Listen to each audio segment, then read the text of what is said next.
Hey, everybody, and welcome back to another episode of the Sports Mouth Podcast with your host, Dominick. And on today's episode, we're going to be talking all things San Diego Padres. Major League Baseball just a little over 2 weeks away, and the Padres will host the Arizona Diamondbacks at Petco Park on April the 1st. But until then, I have two very special guests on the show. Not only do they host the Friars on the Farm podcast, which takes a deep dive into the San Diego Padres farm system from Low A Lake Elsinore all the way to AAA El Paso, but it's an honor to call them dear friends of mine. Roy Thomasson and Donavan Jones. Guys, welcome to the show. How are we doing today?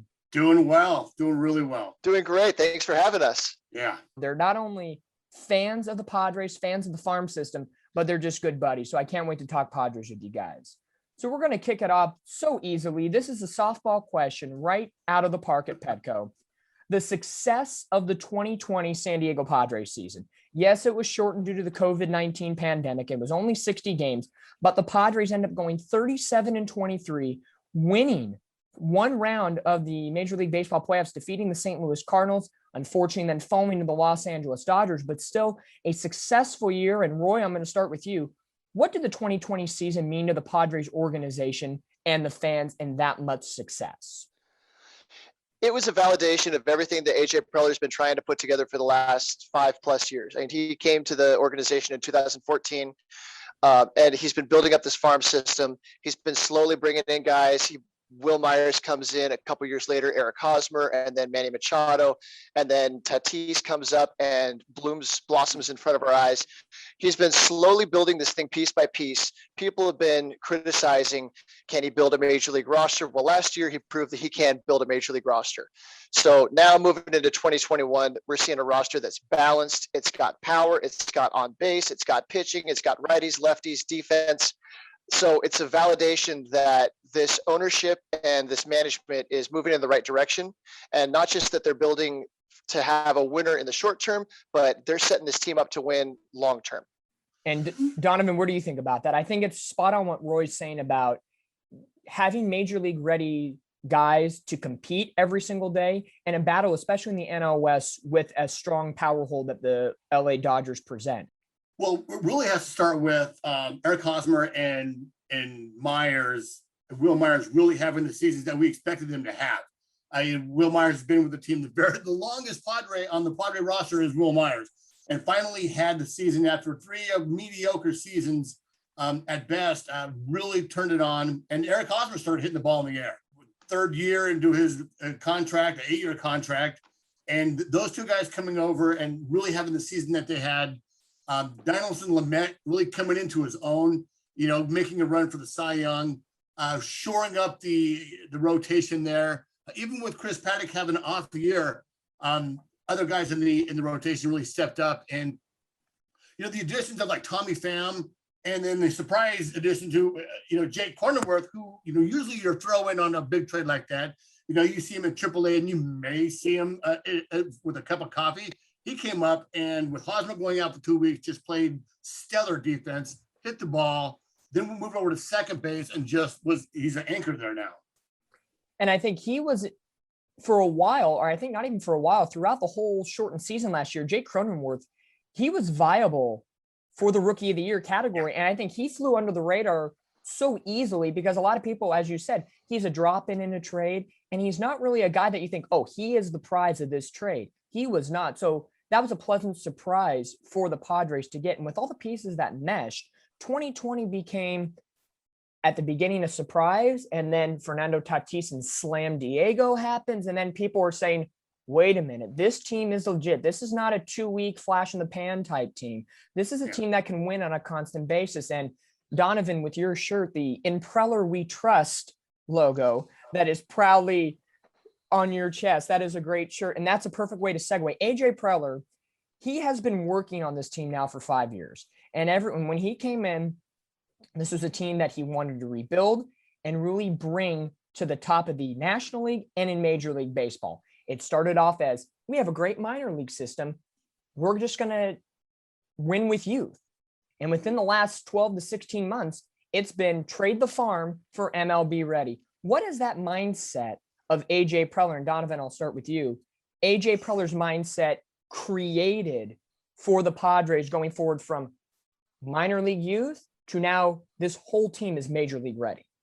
Well, when he was hired with a, the thing on Preller was that he knew international signings. So after the 2015 happened with, Justin Upton, Matt Kemp, and, kind of getting all these old veteran players that didn't kind of mesh, you were thinking, what happened? But then 2016 happened, and the ownership really backed his play with spending $40 million in signing and then another $40 million in penalties, getting guys like Adrian Morejon, Luis Patino, Gabriel Arias. So there's only 25 guys you can have on a roster. And with so much talent, you have to trade some of that talent. And with Preller signing Machado and then having Tatis come up in first base and having the outfield, a lot of those guys were still too young, and we were still a couple of years away with seeing a lot of that talent be major league ready. So why not use what we have, and it's the farm system, to gather not only just talent for 1 year, but for several years to come. We have control of Blake Snell. We have control of Yu Darvish. We have control of Mike Clevenger, who's now, taking the season out. We still have him for 2 years after that. So the mindset with Preller's always been thinking of the future, not just for a couple of years of competitiveness, but for years down the line. For us being a podcast that covers the minor leagues, for so long we were looking ahead to the minors on, okay, the first wave is going to be Hedges and Hunter Renfroe, Manuel Margot, and they're going to be the core of this future. And then after that, we started looking at guys like Luis Patino, Gabriel Arias, Blake Hunt, a personal favorite of ours, and so like we get attached to these guys, and we're thinking about where they can slot in long term, and then they all get traded. It cut a little bit because you get attached to these guys, but then every single one of those deals made sense from a baseball standpoint. Yeah. And like Donavan was pointing out, they bring in Yu Darvish. He's not just a 1 year guy. He's going to be here for a couple of years. They bring in Blake Snell. He's going to be here for a few years. Every single one of those moves made sense for filling out the roster. And when you look at it, each of those guys were blocked in a certain sense at the major league level. So like Gabriel Arias, amazing defensive shortstop. He's got potential. He's got a lot of alluring tools, but where's he going to go with Fernando Tatis Jr. and Manny Machado on the left side of the infield? So it makes sense to move him and try to bring somebody else. So like Luis Urias, Franmil Reyes, there's so many people that we kind of got attached to, but then when they left, it didn't hurt that much because the people coming back and the way it all fit together made so much sense. And I think the biggest key in that is, I would use the word as bittersweet. You love these minor league players and you see them develop. And, back before the minor league baseball realignment, you saw them going from, Fort Wayne to Lake Elsinore to Amarillo in 2019, and then El Paso, and then up to San Diego. But then you get cut loose, they leave, but then look what you're getting in return and the control you get in return. So I think you could say it's a favorable outcome at the end of the day, but it's one of those things as well where you can still cheer for them when they're on the other team. There is no negative connotation with these players. They didn't leave on bad pretenses or anything else. It was just something that had to be done. And a lot of people say AJ Preller is someone who is overlooked in Major League Baseball as a general manager. He gets promoted to also baseball operations. What is it that makes AJ Preller special in Major League Baseball? If we knew, what I hear is that he's an absolute workaholic, and he's a baseball. He's got the baseball mind. He's a scout. He's not an analytics driven person. He understands analytics. He understands how to process the data, but he needs to go see the guys. He needs his people to go watch the guys, lay their eyes on him, talk to everybody around him. So after the draft, we'll talk to somebody and we'll find out, okay, he was talking to that player's hitting coach, that player's teachers, that player's friends. So it's not just about scouting the numbers, the stats, the skills, the tools. It's about scouting the individual and trying to make sure that they're bringing quality people into the organization. I think that applies on a major league level as well. And it also should apply to the people, the coaches, and the other staff that he's organized.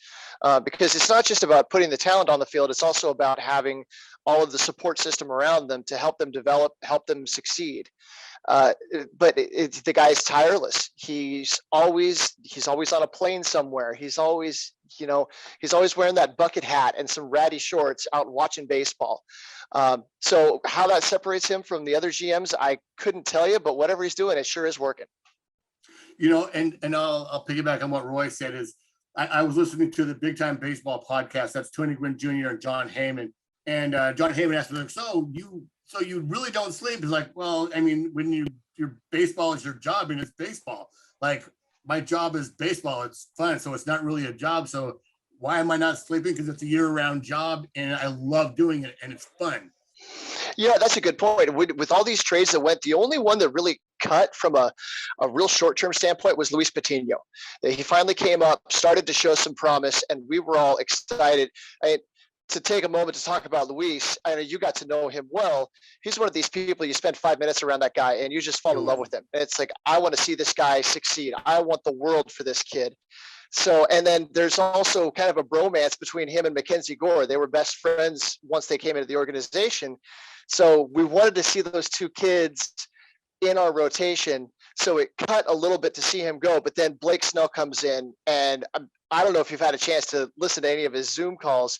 Andy Heilbrunn of the San Diego Union Tribune does a good job of posting the stuff on YouTube. And the guy's got personality. He's a competitor. He's got the mental side to think analytically about what he's doing and how he can improve. So it cuts to see that, but really you think about all of these moves that happen, and that's the only one that has a legitimate short-term impact on the team being able to succeed. And that hole was filled even more so by the guy that came back. I agree. Mackenzie Gore and Luis Patino, they were a great tandem in Lake Elsinore in 2019. I was lucky enough to watch them pitch and interview them and just get to know them, not only as pitchers, but as human beings. And to see them at the time, they could have been the 1-2 punch in San Diego. Yeah. Maybe this season, maybe in 2022, if the COVID-19 pandemic didn't happen, but it is what it is at this point. And Patino is now going to find success in the Tampa Bay Rays organization. And Mackenzie Gore is still the number one prospect in the San Diego Padres organization. So they're right where they need to be level-wise. They're just not together with that bromance anymore. But with AJ Preller, he's succeeding at what he is doing, and he has that balance of using the analytics, but with scouts, they always like that eye test. And I was talking in the last episode of the Sports Mouth podcast, talking Angels baseball with their TV broadcasters, Jose Mota and Mark Gubaza, and they were saying the exact same thing for the Angels' new general manager, Perry Manassian. Former scout, likes the eye test, but also likes to filter in and sprinkle in the analytics every once in a while. I think that is the greatest duo that some GMs or organizations overlook. They think analytics is the way to go. We're going to strictly go on analytics. And you can do that, but sometimes numbers can't tell you everything. You have to see a player's strength and effort and effectiveness. And I think Preller has done a really good job of doing that, not only on the pitching side of things, but offensively as well for the Padres. But I want to dive into the pitching of the San Diego Padres, because I think that's their bread and butter right now. They have great names offensively, but the pitching, I think, is what everybody's going to be talking about. 2020, they rank 8th in Major League Baseball in ERA at 3.86. They also are 9th in opposing batting average, 234. And they not only add to that with 565 strikeouts and only 170 walks, which is top 6 in Major League Baseball. Donavan, last season's stats, can they carry over to this year? And how strong can they improve with the additions of Yu Darvish, Blake Snell, Joe Musgrove, and then you also have returning guys like Chris Paddock? Well, it's going to definitely be a higher ceiling with these guys, with Blake Snell and Yu Darvish and Joe Musgrove. Forget, we got Joe Musgrove. All those guys are strikeout pitchers. Last year we had like Zach Davies, who didn't throw over 90 miles an hour and did very well with what he had. And losing him and getting someone like Yu Darvish is just going to, it sets the expectations way higher than what we had last year to go even deeper and to make a serious challenge against the Dodgers who everyone still says is the best team in the National League. So I think they're definitely going to be better. The bullpen, they made some moves in the bullpen. There's still some shoring up of that during some injuries here in spring. So we'll see how it goes. But I really think the top rotation should just deal this year. Well, the back of the rotation should be dealing too.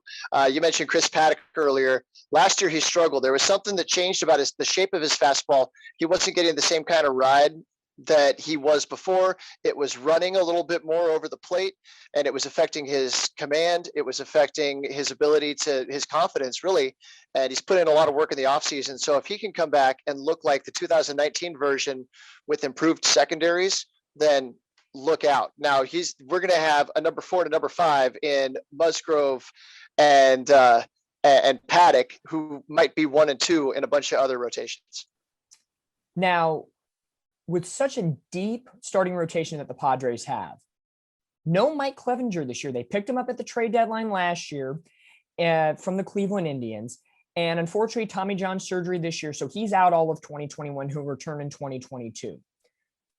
What can we see moving forward? Now, I don't want to get too ahead of ourselves, but looking just for a minute into 2022, you have Snell, you have Darvish, you have Paddock, you still have Musgrove, all controllable arms. You add Clevenger in the mix, and then you still have guys like Lamet that can be a starting rotation piece as well. So when you factor all those guys together, Roy, I'll kick it back to you.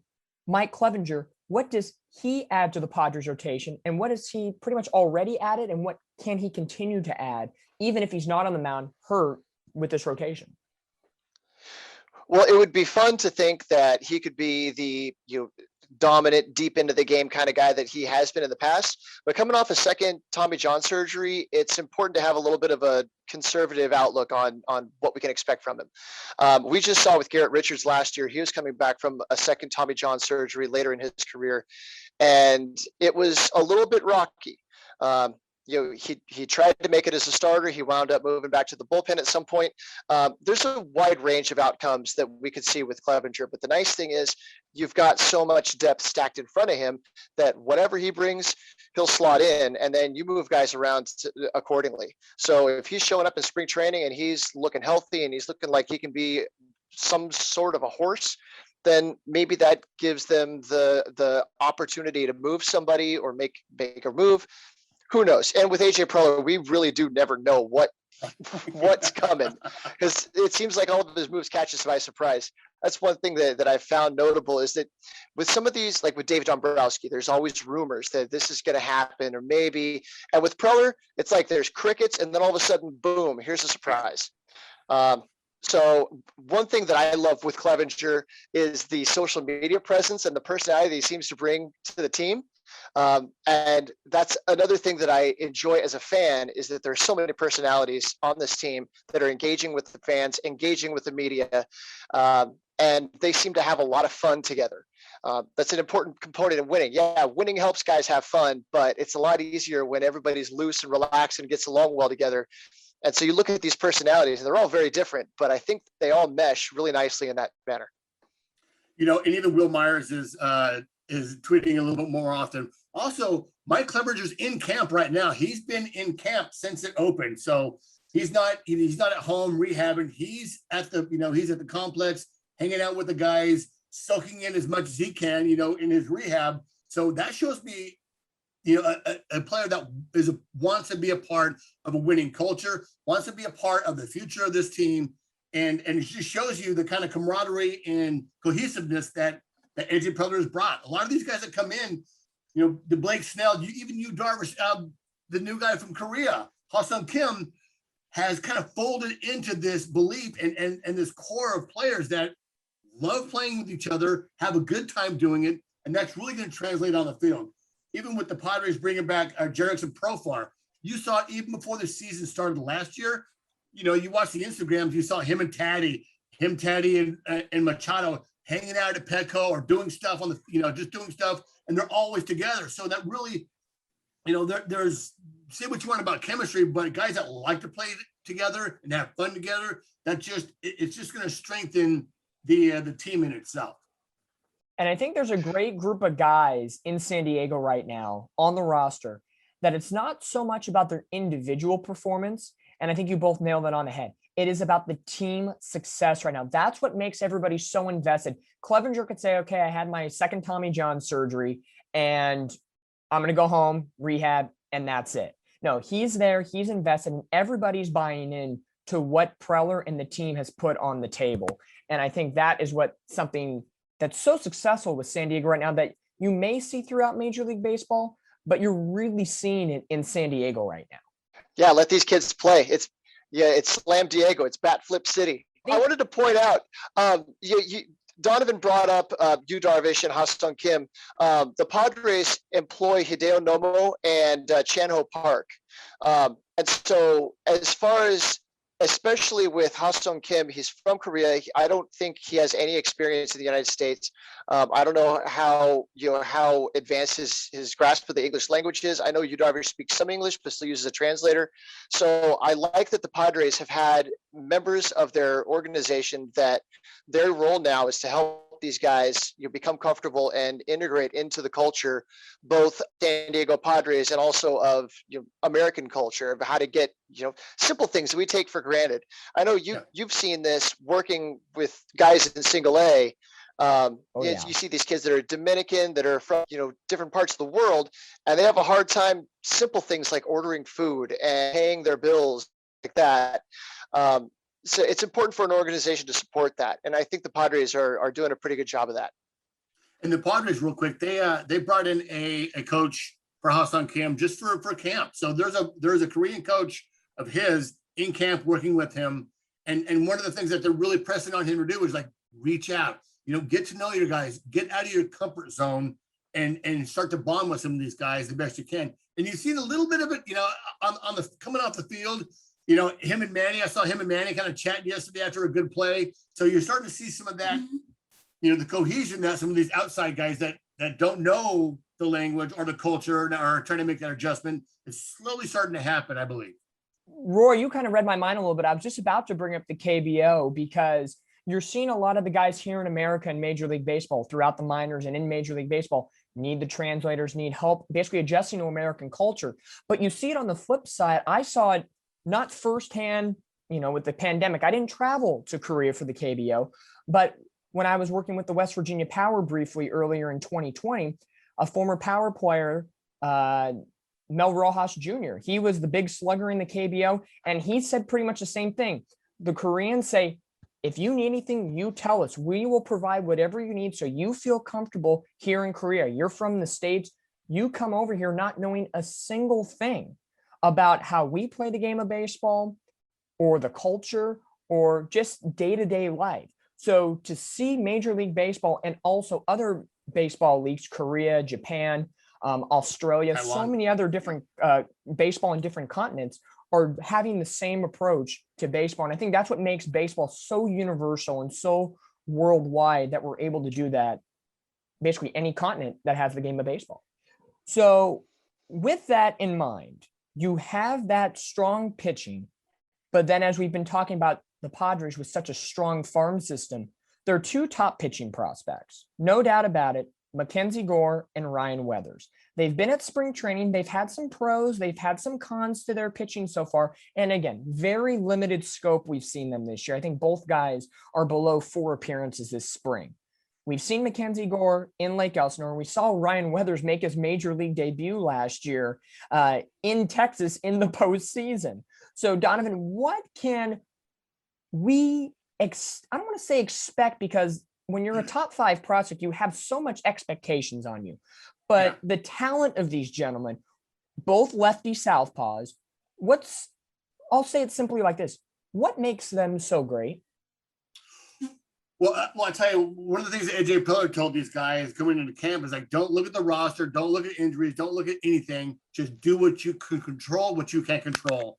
What makes them so great is they got all pitchers have several different pitches. You need to add Adrian Morejon, who's technically still a rookie with under 50 innings pitched in the major leagues, who I think has a good shot at making the 5th rotation spot due to Lament coming in, maybe coming into camp a little bit later on. and possibly even using a 6-man rotation in the first month of the season with 25 of the 26 games played in the first month. All left-handed pitchers have high 90s fastball, outstanding off-speed and breaking pitches. Ryan Weathers with that great curveball. Mackenzie Gore really bringing the slider and the changeup. And, Adrian Morejon with that knuckle curve that he has, it's a string. Absolutely pulls a string after throwing 96, 98. With the loss of Luis Patino, which is sad, you still have a core of really good left-handed young arms that certainly Ryan Weathers, with more injuries in the bullpen, certainly has an outside shot at making that bullpen just for the first part of the year, and then they can bring him back down into AA or AAA and continue to stretch him out as a starter. Because I really do think, although he kind of profiles as a reliever, I really think they want to have him as a starter. And obviously they want Mackenzie Gore and Adrian Morejon to be starters.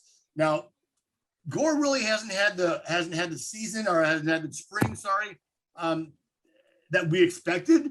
But and that's one of the things. The expectations are so high for him that 2 walks in a 3-inning outing, it's the end of the world. And I think fans sometimes have an unrealistic setting of these top prospects. And that's why I say, if you're a top 5, top 10 prospect, they think we're going to drop you into a major league game. You're going to throw a no-hitter your first time out. You're going to throw a perfect game the second time. And then the third game, you're going to throw a no-hitter / perfect game / all outs will be strikeouts only. Now, Roy, what's your take on Gore and Weathers as well? Well, so the nice thing is that there's so much depth ahead of them that they can be assigned to a minor league camp, and they can be given the time to develop and clean up, whatever they need to work on. So both of those guys have advanced baseball IQ. Gore is incredibly intelligent. He's incredibly retrospective about what he does. He's analytical about how he's going to approach somebody, how he's going to set someone up. He understands how to read a check swing, or if somebody, how to watch a batter's balance and what to attack next. In his most recent outing, it looked to me like he was struggling with his grip. Like the ball, he wasn't quite getting the grip on the ball that he wanted. That maybe was contributing to some of the wildness. But Ryan Weathers, obviously his dad, David Weathers, was a 20-year veteran of the major leagues, and they've talked baseball his whole life. So those two guys know how to set pitchers up, how to set batters up, how to attack them. I'd like to think that they're both going to wind up in the rotation at some point this year. It seems inevitable, and like Donavan alluded to, that most teams use 10 or 12 starting pitchers over the course of a season, and this year, with everybody ramping up from 60 games last year to 162 games this year, there's going to be even more starting pitchers run through most organizations. And there's always an opportunity, I think, in majors and in minor league baseball. You play well, you're going to get an opportunity. I think the biggest opportunity that I can see on this Padres roster, and we alluded to it before we even started the podcast today, is the Padres bullpen. You lose Kirby Yates, you lose Trevor Rosenthal. Jose Castillo will be out another year with Tommy John surgery. Is there an opportunity for some of those starters to go to the bullpen? Will it be closer by committee? You did add Mark Melancon, and there are some long middle relief pitchers in the bullpen. But how does that bullpen really need to formulate to basically even out with what the Padres starting rotation has to offer? And Roy, I'll kick it back off to you. So the closer by committee kind of seems to be the plan right now. You've got Drew Pomeranz and Emilio Pagan that are the best candidates right now, if you will. They both have experience closing. They both have wipeout stuff. You've got a righty and a lefty, so you can pick your matchups. But as you said, they've got Mark Melancon. It sounds like he's been fighting some injuries the last couple of years, and he's finally healthy for the first time in a while. And they picked up Keone Kela, who also has experience closing and is an absolute bulldog out on the mound. When it gets to a late game situation, it kind of doesn't matter what the defined roles are. You've got a whole bunch of guys that can step in and fill any role. There was an interview with Drew Pomeranz recently, and they're not really thinking of themselves in that, who's the closer, who's the setup guy, who's the 8th inning guy. No, it's just a bunch of guys that are out there ready to get the job done, and whoever's ready, they're going to step in there and do it. Yeah, and that's what kind of all the other pitchers have also said, is like, wherever you need me, wherever you need me. It's not like I need to be the closer, I need to be the setup guy, I want to be the early long man or whatever. Every pitcher said, wherever you need me, all I want to do is win. Mark Melancon had more money offered to him this season, but went to a team that he knows wants to win is on their way. And I think that's with everything combined. I think that just pretty much solidifies the theme of the Padres pitching right now. It's everybody's invested. Everybody in a sort of quotation knows their role, but their role is essentially, hey, coach, you tell me what my role is today. I will make it happen no matter what. So the pitching is coming into focus. Let's transition to everybody's favorite thing possibly about baseball. Everybody wants to see a homer. Everybody wants to see a hit. And especially in San Diego, everybody wants to see Slam Diego happen. Fernando Tatis got it kicked off, and he's the perfect focal point to start off when we're talking about hitting for the Padres. He gets the big 14-year, $330 million deal. He is locked in. Padres fans are loving it. What can Tatis do to really solidify his stamp on Major League Baseball, Donovan? Continue to be who he is. And I think the good thing about having a father of a major, the son of a major leaguer is he's since day one, he's walked into camp being very comfortable with who he is, what he does, and what he knows. And so I don't think the money is really going to change him at all. You see a lot of these big contracts that don't pan out. I mean, really, if you think about it, what's the big 10-year contract that kind of has worked out? It's yet to be seen with him, but with his youth and so much room to grow with the guy, he can just go out and continue to be the same Tatis that we've always had. Just this kid having a good time playing baseball. Well, and on top of all that, he's got the looks, he's got the style, he's got the personality. I don't know how anybody cannot like him. In my opinion, the only people that don't like Fernando Tatis Jr. are the people that are jealous he doesn't play for their favorite team. That sounds pretty much right.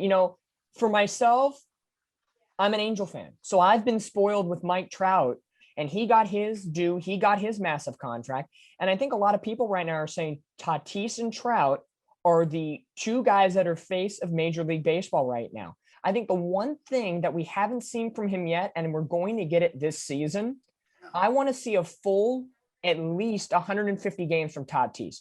Last year in 2020, we had the COVID season, and the year before that, he played 81 games before getting hurt. So I think this is going to be the first opportunity and the first year since the big contract that he'll be able to be the everyday shortstop every single day, show what he can do defensively and offensively, give us a little flair, but also give us technique that shows us what he can do on a daily basis. So to get a full 150 plus of Fernando Tatis, I think not only strengthens what he can bring to the table, but just solidifies him easily as a top 5 player right now in Major League Baseball. Besides Fernando Tatis, you have a whole bunch of other players, Eric Hosmer, Manny Machado, Tommy Pham. But the guy I really want to pencil in and circle in the batting lineup right now that I think has had an up and down career with San Diego. He finally had a positive outing each time he went on the field last year, and that's Will Myers.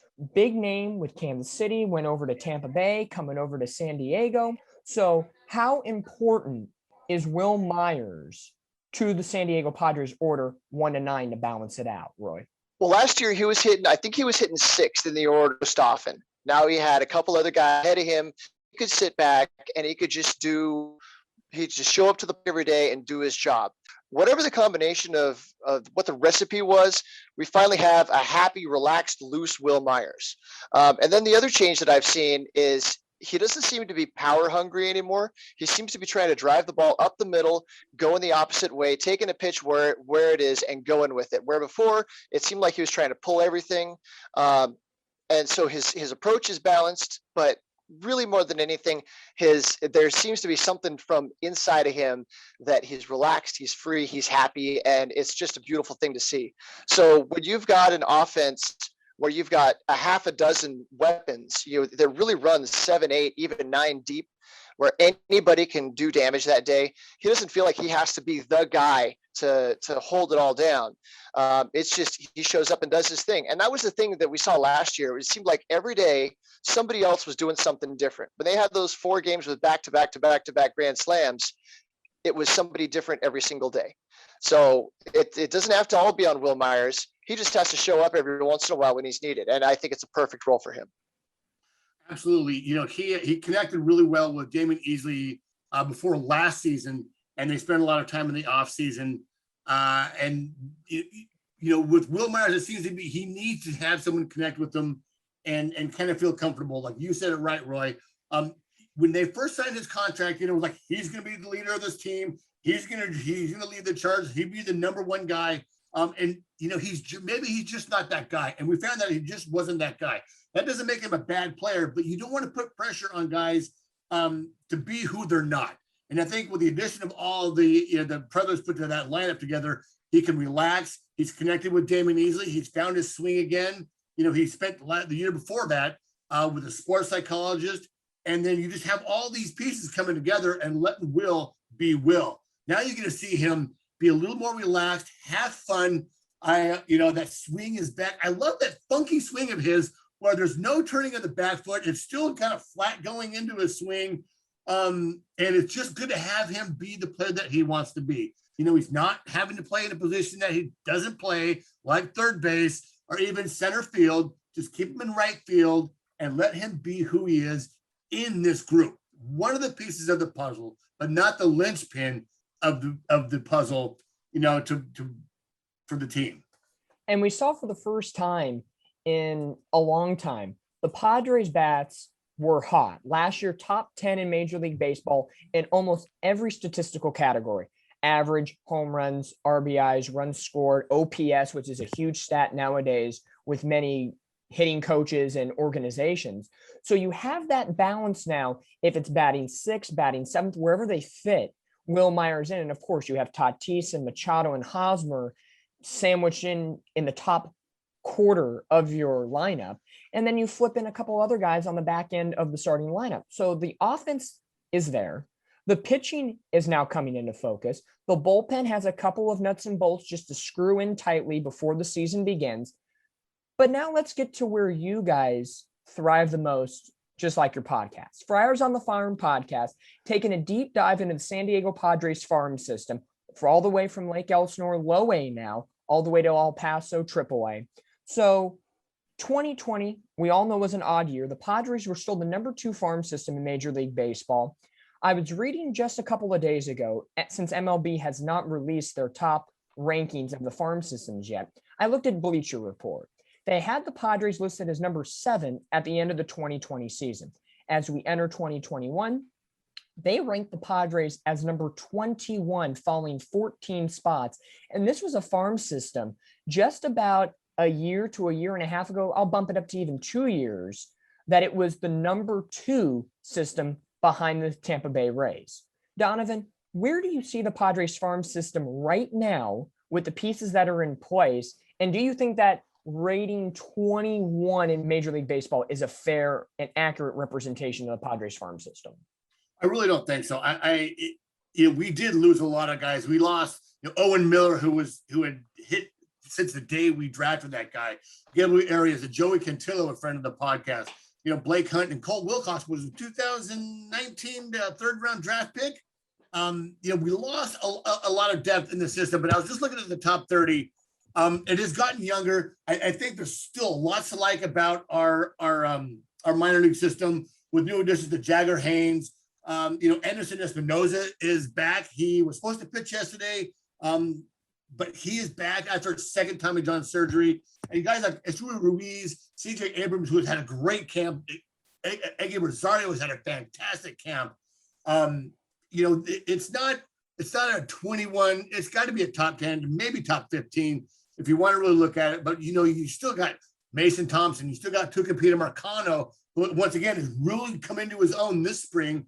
And Robert Hassel, who has been in camp since the beginning of camp and has just really shown that even after getting drafted out of high school, that he belongs somewhere in the system.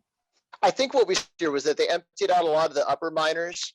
And when you look at the talent that shows up on lists, a lot of it is double A, single A, and lower, guys that haven't played a whole lot of affiliated ball.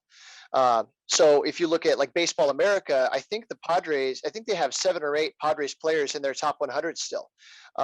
I think MLB.com, last I saw, they had 6 Padres players in their top 100. So it's definitely a system that has a lot of depth and has some extreme talent at the top. but they aren't as close to the majors as they used to be. And so some outlets favor that more heavily than others. And I think when you have such a deep farm system, but then also you have guys at the major league level that are locked up for a long time, Manny Machado, Fernando Tatis, Eric Hosmer at first base, just those three guys right there. If you were a Padres minor leaguer playing an infield position, the corners are at short, you're saying, where am I going to go? I better go find another glove and figure out where else I'm going to play, because I'm not going to kick Fernando Tatis out of a job after signing a major contract. So I think with the Padres having to trade away a lot of AAA, AA talent, I almost see it as there's a little bit of genius there, and you guys can agree or disagree with me on this. AJ Preller, strong mindset, as we've already talked about a little bit earlier here in the show. Is he going through a maybe 3 to 5 year plan where he's, in a sense, rebuilding or retooling the minor league system while the major league system is thriving, so that if there comes a day where the major leagues team, the Padres, we might have to trade a piece or someone gets hurt or any factor from A to Z can happen, this minor league system can essentially be a top 5 like it was 2 years ago and be prepped and ready to go for a big run for years to come. Donovan, I'll kick it off to you. Well, absolutely. Even now, there's calls of CJ Abrams that plays shortstop, plays it pretty well, to be moved to center field. The plan is to keep players where they are now and let them develop where they are now. It's funny, with the winning comes a lower draft round. So, where we were picking in the top 5 the past several years, I see us picking very much lower in the years to come. And that's when he's really going to have to, that's when his staff are really going to have to evaluate talent. And that's where really the rubber meets the road with the stat that he has as his scouts to pick those players out. Owen Miller came from Illinois and out of nowhere. And he was, I was a big Owen Miller fan. I could have saw him, maybe making the team this year if he wasn't traded. But so he's really going to have to really dig deep and find those players that no one else is looking at. Well, and to that point, I think that AJ Preller showed how creative he can be with the drafting process the last couple of years. So Cole Wilcox in 2020 was drafted in the 3rd round and wound up making first round money. The year before that, Hudson Head was drafted in, I think it was in the 2nd round, and wound up setting a record for his draft slot. And so they were creative by picking guys a little bit under slot ahead of them and setting up a whole bunch of slots in the draft to be able to go for these guys that maybe had other teams maybe considered a signability issue or something like that. Are they going to be able to give Cole Wilcox the money to get him out of his Oklahoma commitment, where the Padres have shown an ability to do that? So even though they might not be picking at the top of the draft anymore, they're still filling things in nicely. And let's also look at the international signings that every single year, it seems like Preller finds a couple of gems on the international market as well. So you're right. There's a lot of pieces on the major league roster that aren't going anywhere anytime soon. And so then that gives you a little bit of, you can relax a little bit, I suppose, but they're still stocking those shelves to make sure that when the time comes, the talent is still going to be flowing out of that system. Pandemic hits last year, 2020. We think it's going to pass after a couple weeks, and it doesn't. And baseball gets strung out, and minor league baseball is really the one spot that suffered the most. No minor league baseball season last year. And you have so many guys on so many teams from California to Florida that don't get to play minor league ball. And that's where they're sharpening their skills. And for a lot of guys that are top 30 prospects, but maybe not the Mackenzie Gores or the Ryan Weathers of the world, they are the ones that can really make things happen. So for minor league baseball not to play in 2020, what did that mean to the minor leaguers? And what does a return to minor league baseball this year mean? Well, it kind of, last year it's kind of coincided with the MLB restructuring of the minor leagues. So they lost 42 teams. You lost all of short season. So there's less guys that need to go to affiliate ball. So the talent pool is going to kind of like tighten up a little bit. Also, with the lowering of the rounds, I think next year they're going to 20 rounds. Are they going back to 20 rounds? I think in the draft.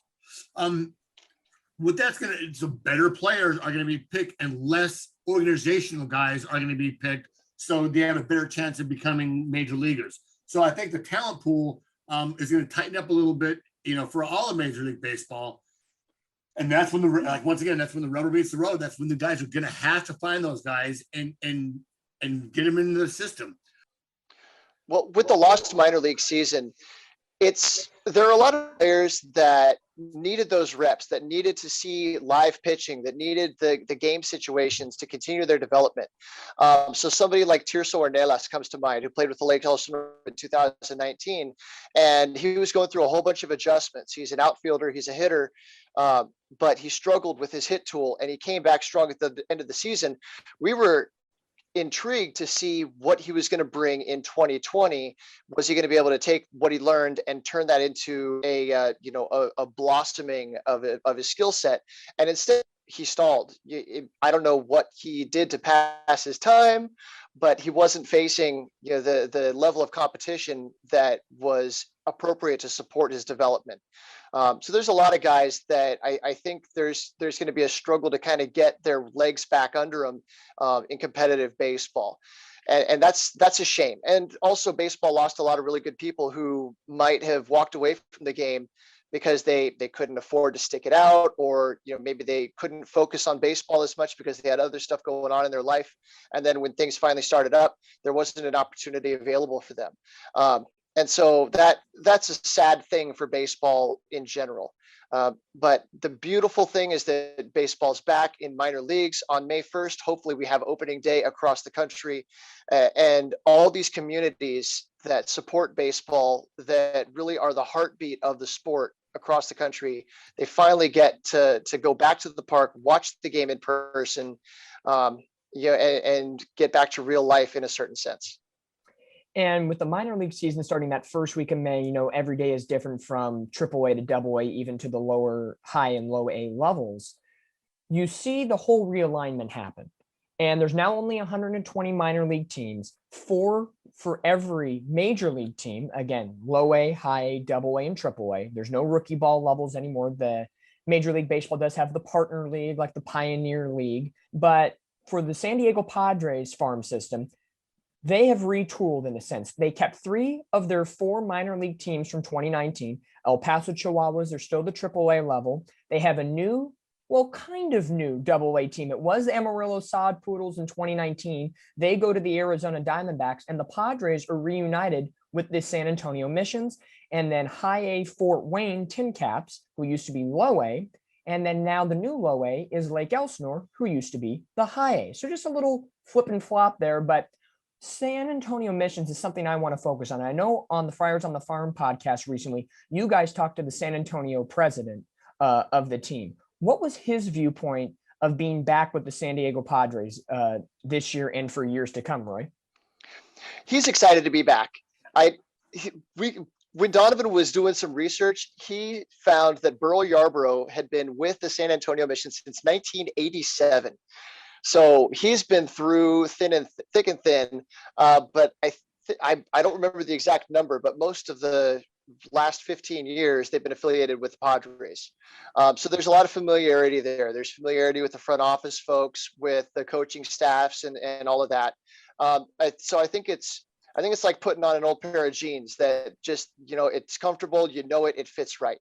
I would think that from an operation standpoint, they're putting on a ball game.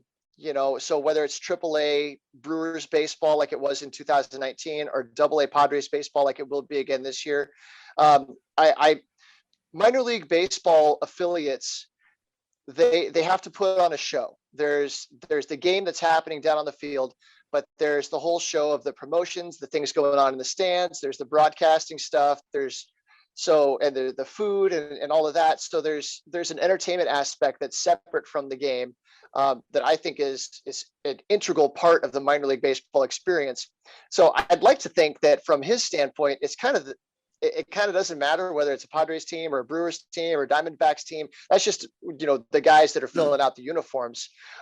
He's putting on a show, and you can pay your $10 or whatever it costs, a lot less than a major league team, to go see a AA, some very good competition there in San Antonio. with the Missions, Fernando Tatis was there, and now they go to be the AAA team for the Brewers. They made some improvements to become AAA. So some of those the expectations that Major League Baseball had with the minor league clubs happened last season, but now they're going to come out. They're going to have guys like Reggie Lawson back, C.J. Abrams, Tirso Nelson will eventually make it to Double-A, Eggy Rosario, Jorge Ona. So they're not going to skip a beat with the quality of the talent on that are coming from the Padres. And like I said, they're just happy to have us back. The realignment was all about location and cutting down on travel for these players, because these guys go on buses 8+ hours minimum, unless you're very lucky to have a road trip that's only a quick 2 to 3 hour shot away. So it's all about cutting down on the travel. So I think to get San Antonio back into the fold, be in the Texas League, which is a very good league, competitive league to be in, I think that benefits the Padres organization in total. But make sure fans of the Sports Mouth podcast that you check out their Friars on the Farm podcast. They're always going to be talking about the farm system, so they will never miss a beat in that regard. But before we get into the rapid fire finale and close out the podcast today, I want your guys' opinions as we enter to the 2021, and we'll flip back to the Padres here for a second. The NL West. You have the Dodgers winning the World Series champion in 2020. You have the Giants, the Diamondbacks, and the Colorado Rockies. Each team essentially has unique points to them. And I already mentioned the Dodgers World Series champs, huge veteran presence on their team. The Giants, I always consider them as pesky talent. They have veterans mixed with youth, but it just works out perfectly. The Diamondbacks, young core with a little added veteran presence, and they looked so far so good here in spring training. And then the Rockies, who traded Nolan Arenado to the St. Louis Cardinals, and it looks like they're in youthful rebuild mode. What do you see the Padres' competition in the NL West, and what should they expect from their NL West foes? So it's easy to overlook the Giants and the Diamondbacks in particular, and look at the Padres and the Dodgers as the cream of the crop in the NL West. But last year we saw the Giants wound up coming on late and almost making the playoffs. And there was a period of time where the Diamondbacks were playing hot, and if they were at least a spoiler, if not more. They were a pesky team. And so it's a 162 game season. Injuries happen, slumps happen. You get guys that you think are going to be great that struggle all year. So who knows? We want to get excited. We want to look forward to another playoff berth. And this was our first time in the playoffs after over a decade, and we were so hungry for it. And now we're hungry for more. But I know that the people down in that dugout are going to take every game seriously. They're never going to take the foot off the pedal. And I'm just excited to see what happens. I'd love to see the Padres give the Dodgers a run for the NL West. Realistically, I think just making it into the playoffs and then letting the chips fall where they may, because once you get into the playoffs, anything can happen. It would be nice to be able to have the advantage of winning the division and the seeding and all of that. But honestly, do we even know what the playoff format's going to be this year? It seems like that's still kind of up in the air. The universal DH is out the window. That was a 2020 specialty. So pitchers are back to hitting the ball. Now, playoffs, could it be the exact same as last year? No. Rob Manfred, MLB's commissioner, says no, it will not be the same. Maybe will there be at least one extra wild card team to get a wild card series before the playoffs begin? That would be nice. But I think with the playoff format, you're going to see in a full season as well, with the full 162 game seasons being back, you're going to see more fight to the finish early on, because we missed a big chunk of the season in 2020. So after 60 games, guys are looking up. Maybe they didn't hit well for 20 games, and then the final 20 games they hit well, and they're like, oh gosh, the season is over. Now they have a full 162 game campaign to say, hey, we're putting it out on the line each and every day. And with the Dodgers and the Padres, at least on paper right now, before the teams step on the field on opening day, would be considered the cream of the crop in the NL West and even in the NL in general. The rivalry is there. Trevor Bauer being added to the Dodgers. They have Kershaw. They have Buehler. They have Dustin May. And then the Padres, the rotation that we've already stated earlier. 2 top pitching rotations in one division is always nice to see. On a scale of 1 to 10, the rivalry between the Dodgers is on what scale? Roy, you give me the number 1 to 10. If you ask a Padres fan, it's a 9. If you ask a Dodgers fan, they'll tell you it's a 1. That may be one of the most. Now, I will ask some of my Dodger friends that, but that might be an accurate depiction. Donavan, what's your number? I really have some. After this the one inning that he threw against us and did well, I think that's going to stoke the flames a little bit more for the Padre fans. Once again, the Dodger fans are just going to think they're just, there is a rivalry because we've been bad for so long. But I think the rivalry is at a 5 right now. I think it is going to heat up this year. One thing about what happened last year during the playoffs in the Gratterall threw his hat after Bellinger caught the Tatis home run off of, brought it back.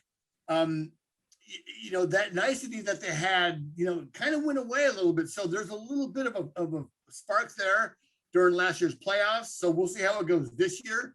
I know with fans in the stands, it's certainly going to be heated with limited seating, with mostly Padre fans being able to, being at the Padre games when in the past it was, they called it Chavez Ravine South. So we'll see. I think it's definitely going to heat up this year. But I think on the Dodgers and the Padres rivalry, I would say there was some chippiness because they met in the playoffs. And last year with the 60-game season, you only played your divisional team. So you saw them and it was more intense and amplified because of the playoff format. So I would say right now the rivalry was maybe a 4 or a 5 going into the offseason.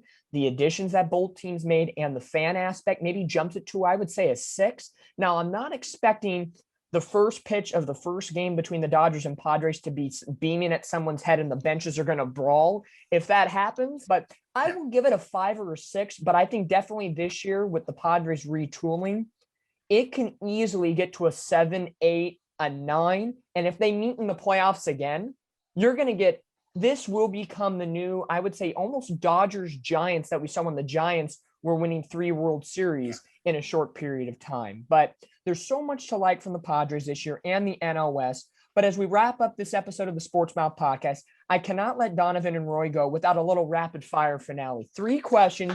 You give me your hot takes. We're going to see where it takes us. So we'll go back and forth. Donavan, we'll kick it off first.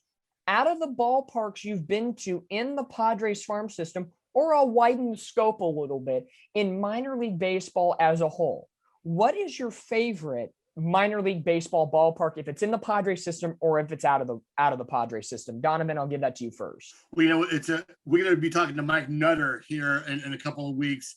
The Fort Wayne Parkview Field looks just immaculate.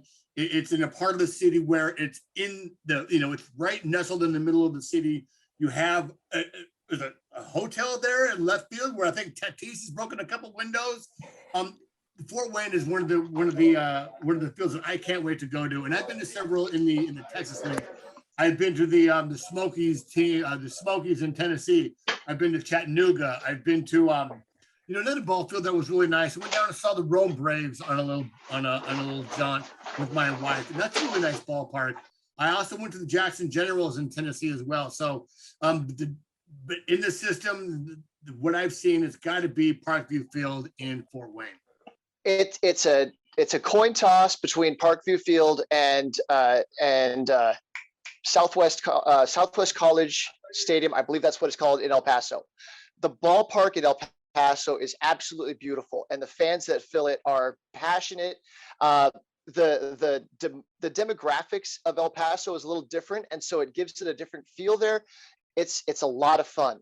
But I think I got to give the nod to Parkview Field. The job that they do, the maintenance of the facility, the people that run the organization, the promotions, the broadcast team, top to bottom, it's a fantastic organization, especially considering that it was a Class A ballpark the last time, when I was there.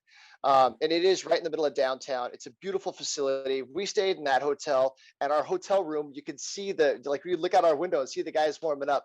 It's just, it's a fantastic experience. I recommend to anybody to get out to Parkview Field in Fort Wayne. I've never been to that ballpark, but I've seen it on social media and through their games on MILB TV. It is a class A, no pun intended, but it's a class A ballpark that puts on an A+ performance every single game. All right. Question number 2. I need your top 3 players in Major League Baseball that do not don the San Diego Padres jersey. If you had a ticket to a game, who are the top 3 players you want to see? Juan Soto, Mike Trout, Max Scherzer. I love Max Scherzer watching it when he's up there and just frothing at the mouth. I got to see that. Okay, I like those 3. I'm very indebted for the Mike Trout pick. That's a great one. So Donavan, Roy gives us Juan Soto, Mike Trout, and Mad Max Scherzer. Are you agreeing, disagreeing, or you have 3 of your own, or what's your combination? Well, certainly Mike Trout tops that list. He's just a phenomenal player. Yeah, I like Nolan Arenado. I really do. He's a hard-nosed ball player. I think it's it's sad and fantastic at the same time that he got out of Colorado and went to a team like the Cardinals. And my last, who I really like? Tampa Bay Devil Rays, Tyler Glasnow. That boy has some heat. He is a star. He's going to continue to be a star. So mine are Trout, Arenado, and Tyler Glasnow. There's a dozen guys that you could throw out there in that conversation and not be wrong. Yeah. No, absolutely. I think that just goes to how strong the game of baseball is right now throughout a lot of teams. All right, boys. Last question. I need your bold prediction for the Padres in 2021. They've retooled. They're stronger. They're powerful. They're competitive, and they're in a tough division and in a tough National League. Roy, what is your bold prediction for the Padres in 2021? Bold. How bold am I going to get? How are we feeling today? How dicey are we feeling today? I'll take Mackenzie Gore for the Rookie of the Year. Ooh, okay. All righty. So Mackenzie Gore, Rookie of the Year. Donavan, bold prediction 2021, Padres. I say we go to the World Series. We don't win the World Series, but we go to the World Series. We take the National League pennant. Great bold predictions. I'm loving it. And like I mentioned, the Padres retooled, are stronger, are faster, are powerful, and are competitive in the National League again. And it's been so great to talk San Diego Padres baseball with 2 of my great friends, Friars of the Farm podcast, host Donovan Jones, Roy Thomasson. Guys, it was a pleasure having you on this episode of the Sports Mouth podcast. I wish you guys and Padre fans the best of luck this year. Enjoy San Diego. Enjoy Fernando Tatis. Enjoy everything that's coming your way. You guys have waited a long time for this. So congratulations. Keep up the fun time and let the times keep rolling. Absolutely, Dominick. Oh, yeah. Thank you so much. This has been a blast. Oh, yeah. All right. And don't forget, fans, we'll check out the next Sports Mouth podcast coming on soon. Thank you guys for joining the podcast.